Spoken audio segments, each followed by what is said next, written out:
Bonsoir dames et messieurs et merci de vous savoir en notre compagnie pour cette session d'information sur la télévision de la famille. Un seul titre, le Covid-19. Son éradication passera nécessairement par une coopération franche entre les États, foi du Premier ministre israélien Benjamin Netanyahou. Encore une fois, bonsoir et merci d'être des nôtres. La lutte contre le Covid-19 passe nécessairement par une coopération franche entre les États. Le Premier ministre israélien en a pris la pleine mesure en visioconférence avec les dirigeants européens. Il préconise le dépistage à domicile. Le Premier ministre israélien prend le problème du coronavirus très au sérieux. Lundi matin, depuis le ministère des Affaires étrangères, Benjamin Netanyahou s'entretient par vidéoconférence avec des dirigeants européens. Objectif, coopérer pour lutter contre le coronavirus. Il y a un effort international à faire. Nous ne travaillons pas chacun de notre côté, mais nous travaillons tous ensemble. Face à ses homologues autrichiens, italiens, chypriotes, bulgares, hongrois, mais aussi croates et roumains, Benjamin Netanyahou rappelle qu'il est indispensable de mettre au point une méthode de dépistage simple et rapide. Un dépistage doit être trouvé pour que notre peuple soit testé rapidement et à domicile. Nous voulons trouver et développer un moyen pour que les gens puissent se tester eux-mêmes exactement de la même façon qu'un test de grossesse ou de sida par exemple. Cela nous permettra de différencier les personnes malades ou non et c'est un moyen efficace pour notre économie car les mises en quarantaine impactent notre économie. De nouvelles mesures de précaution doivent donc être mises en place. D'ailleurs en Israël, concernant les transports en commun, les autorités appellent les Israéliens à la vigilance. Interdit désormais aux voyageurs de rester debout dans des bus ou dans des trains. Il est aussi fortement conseillé de ne pas être trop proche du chauffeur. Les sièges juste derrière lui devront rester vides. Dans les aéroports, lieux de transit et donc lieux à risque pour la propagation du virus, Benjamin Netanyahou appelle ses homologues à mettre en place une meilleure hygiène. Il y a beaucoup de voyages en avion qui sont annulés, mais il faut que nous puissions tester les personnes qui arrivent sur nos territoires pour que les vols et les avions soient maintenus. Mais pour cela, il faut que les avions et les aéroports en Europe soient sûrs et propres. Il faut que nos aéroports soient désinfectés en permanence et les personnes qui travaillent dans les aéroports doivent eux aussi être testées. Au total en Israël, 39 personnes sont contaminées par le coronavirus. Parmi elles, des Israéliens récemment revenus d'Italie, d'Espagne, de Belgique, de Suisse, mais aussi d'Autriche. Certains malades ont aussi contracté le virus après avoir été en contact avec des personnes déjà atteintes sur le territoire, notamment dans la ville de Jérusalem et de Haïfa. Un employé du centre Magen David Adom, les services de secours israéliens, est également sur la liste. Et parlant toujours du Covid-19 en Italie, les autorités ont placé en quarantaine tout un quart de la population pour tenter de contenir l'épidémie. L'économie en pâtit, la situation est tendue dans plusieurs prisons où les visites sont suspendues. Une partie de l'Italie tourne au ralenti, les autorités ayant décidé de placer près d'un quart de la population en quarantaine, soit près de 15 millions d'habitants. C'est une mesure inédite en Europe, une mesure drastique afin de tenter de contenir l'épidémie de coronavirus. L'Italie est le pays le plus touché après la Chine, près de 7500 cas détectés et plus de 350 morts. Les mesures de confinement couvrent une grande partie nord de l'Italie, allant de Milan jusqu'à Venise. Cela se traduit par une très forte limitation des déplacements et cela vaut au moins jusqu'au 3 avril prochain. Les 3 régions impactées sont la Lombardie, la Vénétie et l'Émilie-Romagne, 3 des zones les plus dynamiques sur le plan économique. Sur cette partie de notre territoire, nous allons appliquer des mesures plus strictes, a expliqué le chef du gouvernement italien. Dans le reste de la péninsule, les mesures seront moins sévères. En tout cas, il est désormais interdit d'entrer et de sortir de Lombardie et des autres provinces touchées. Dans la région de Casal-Pusterlengo, épicentre de l'épidémie en Italie, les barrages routiers sont toujours en place. Les policiers attendent les directives du gouvernement compte tenu de l'élargissement de la zone de confinement. La situation est aussi incertaine dans plusieurs prisons du pays. En cause, la décision du gouvernement de suspendre les visites pour éviter la propagation de l'épidémie. Cela a déclenché des émeutes dans une dizaine d'établissements pénitentiaires et plusieurs détenus sont morts au cours de ces émeutes.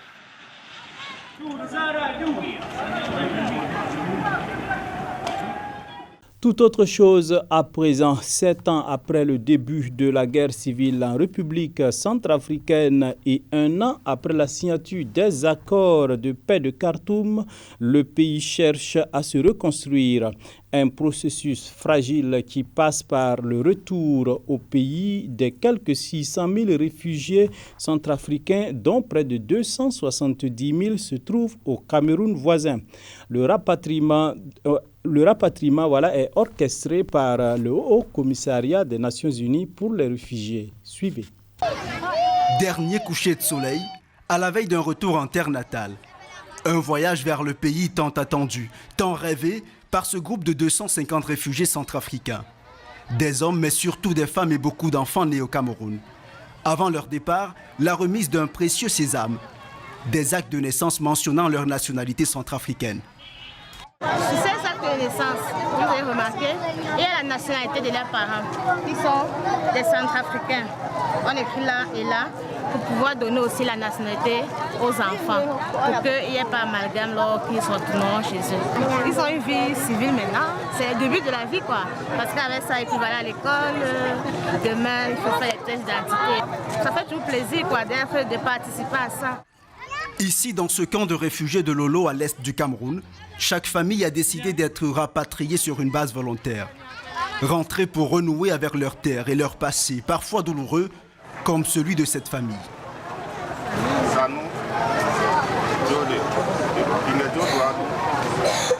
Maïmouna et ses 3 enfants viennent d'une famille musulmane. Ils sont arrivés ici en 2014, fuyant l'avancée des anti-Balaka, des groupes d'autodéfense à majorité animistes, entrés en guerre contre la rébellion Séléka qui avait pris le pouvoir quelques mois plus tôt. À l'époque, sur fond d'instrumentalisation politique, les massacres intercommunautaires et les exactions réciproques font des dizaines de milliers de victimes. Aujourd'hui, Maïmouna veut oublier ce conflit, trop souvent réduit à un simple affrontement entre chrétiens et musulmans centrafricains. Elle ne pense plus qu'à retrouver sa maison abandonnée il y a 5 ans.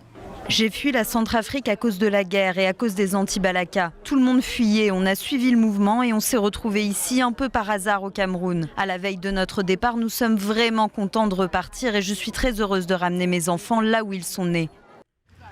À la nuit tombée, à quelques heures du départ, beaucoup d'impatience chez ces réfugiés déjà rassemblés près des tentes. À l'intérieur, le dernier repas en terre camerounaise sous la supervision des équipes du HCR, dont fait partie Catherine. Des humanitaires sous pression qui doivent veiller à tout, y compris à ce que les candidats au retour ne changent pas d'avis pendant la nuit. Les équipes de la fédération, vers la fin, doivent passer dans les dortoirs avec nous, se rassurer que tout le monde est là. Et maintenant, le matin, on est certain qu'on n'aura pas de désagréments. Et au moment de monter dans les véhicules, tous seront là pour le départ. Le lendemain aux aurores, le jour J. Une par une et en file indienne, les familles de réfugiés embarquent dans une demi-douzaine de camions.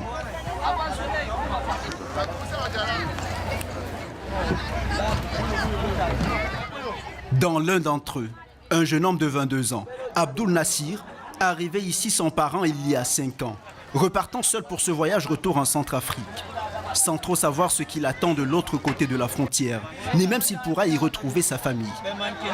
Là, je suis en train de rentrer. J'espère que les guerres est déjà finies. Je ne sais pas si peut-être qu'on a déjà séparé. Est-ce qu'on peut retrouver encore? Je ne sais pas. Je ne veux plus délaisser ma famille derrière. À l'heure du départ, le temps des adieux, larmes aux yeux. Pour dire au revoir aux 250 qui rentrent à la maison, des centaines de Centrafricains ont fait le déplacement. Ils font partie, comme Ousmane, des 14 000 réfugiés qui ont choisi de rester au Cameroun, pour l'instant. Je suis venu leur dire au revoir, ça fait plaisir de les voir rentrer. Moi, j'attends que ma grand-mère soit assez en forme pour faire ce voyage, mais nous aussi, on va s'enregistrer pour le départ.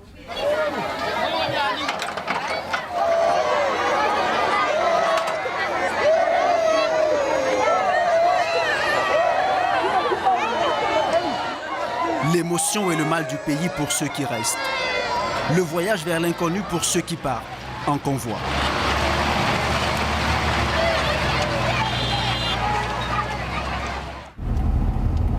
4 heures sur cette piste, surnommée ici la route de l'espoir, qui relie sur 130 km l'est du Cameroun à l'ouest de la République centrafricaine.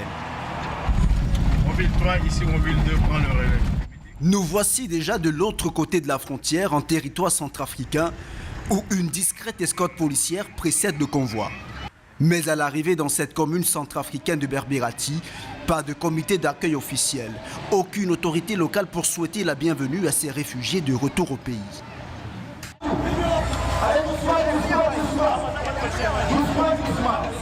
À la descente du camion, nous retrouvons Abdoul Nassir, qui va encore devoir parcourir 95 km pour arriver dans son village. Mais rien qui puisse entamer pour l'instant sa joie du retour en RCA. Nous sommes très contents de venir chez nous maintenant. Je ne regrette pas d'être parti au Cameroun, mais je suis revenu. Je ne vais plus encore partir. Pour ces réfugiés, voici le premier point de chute. Ce camp du retour des Nations Unies que nous ne serons pas autorisés à quitter pour des raisons de sécurité. C'est ici qu'ils passeront quelques jours avant d'entamer leur futur combat. Tenter de retrouver leur famille, leur maison ou leurs biens dans un pays où la paix est encore si fragile, où près des 3/4 du territoire échappent toujours à l'autorité de l'État. Revenons au Burkina Faso. Dans cette édition, le patriarche Zabsonré Kipsa Joël porte désormais la médaille de chevalier de l'ordre du mérite burkinabé pour avoir dédié toute sa vie à la communauté et à l'œuvre de Dieu. Le centenaire révolu, l'homme de Dieu a reçu sa médaille des mains du président du Conseil général des Assemblées de Dieu, le pasteur Michel Ouedraogo, représentant le chef de l'État Rochma Christian Kabore depuis Tinkodogo, et c'est en présence de Odette Zouangena. Monsieur Zabsonré Kipsa Joël, au nom du président du Faso et en vertu des pouvoirs qui nous sont conférés, nous vous faisons chevalier de l'ordre de mérite burkinabé. Le pasteur Joël Zabsonré a désormais le rang de chevalier de l'ordre de mérite burkinabé. L'homme âgé de 105 ans aujourd'hui s'est distingué par son ardeur, son exemplarité et son dévouement au travail. L'Église le qualifie de héros de la foi. Il est parti, il a prêché l'évangile. Et après avoir parlé du Seigneur, et après avoir convaincu réellement beaucoup de gens de leur vie, réellement qu'ils n'étaient pas en règle avec Dieu. Et ces gens se sont donnés au Seigneur, convertis. Et ils sont devenus aujourd'hui des chrétiens, des pasteurs qui à leur tour prêchent l'évangile. Alors il est revenu au Burkina Faso, dans son pays natal. Et là, il a donné de toutes ses forces pour que son peuple soit aussi atteint. C'est la raison pour laquelle aujourd'hui, beaucoup de gens à Tinkodogo alors sont sauvés. Et il ne parle pas seulement des enfants spirituels, mais il peut parler des enfants spirituels, des petits-enfants spirituels, sinon même des arrière-petits-enfants spirituels. De telles personnes, je ne peux les qualifier que des héros. Homme de foi, de prière et obéissant à la direction du Saint-Esprit, ce centenaire a été un instrument puissant entre les mains de Dieu pour écrire l'histoire de l'Église des Assemblées de Dieu du Burkina Faso et du Bénin. Cette élévation est un accomplissement de l'une des missions du mouvement Émergence Génération pour Christ. Regardant les vieux pasteurs à la retraite, on a eu de la peine dans le cœur.